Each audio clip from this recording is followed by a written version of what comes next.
On the decision of the Constitutional Court from yesterday, in case your Constitutional Court decides that not everything in that agreement is in line with your Constitution, well then, that has to change. Yeah? I mean, that is, if the Constitutional Court decides that, that has to change. And let me tell you, I also, there's one part of the agreement I also find problematic. Yeah? For example, the thing with defining some parts of it ethnically, yeah? Saying that can only be a Serb in some positions.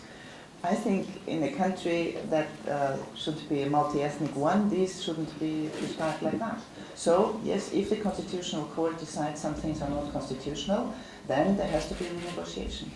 The opposition will also be willing to return to the parliament and discuss, and not use any forms of physical violence that I have told publicly, and I've told them personally as well, that both throwing eggs or using tear gas is something I do not like outside of a parliament, but even less inside a parliament. Parliament is where dialogue needs to take place, where the word, speaking, arguments should count, and not other forms. I did not say that, and I do not mean that either.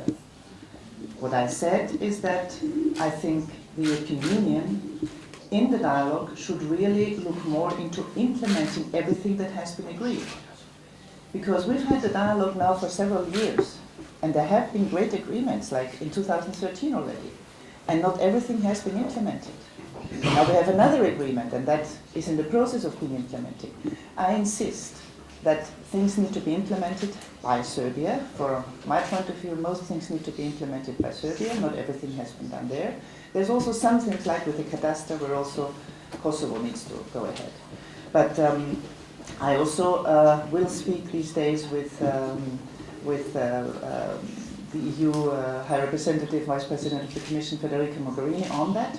I will also suggest to her that the External Action Service of the European Union, within the dialogue agreements, or the first one, it has been said that no country should block the other one from participating in regional organizations.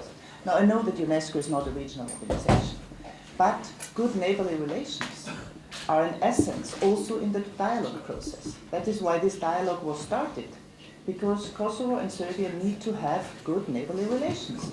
Otherwise, there is no way. Right? And there has been some progress on that, but not enough.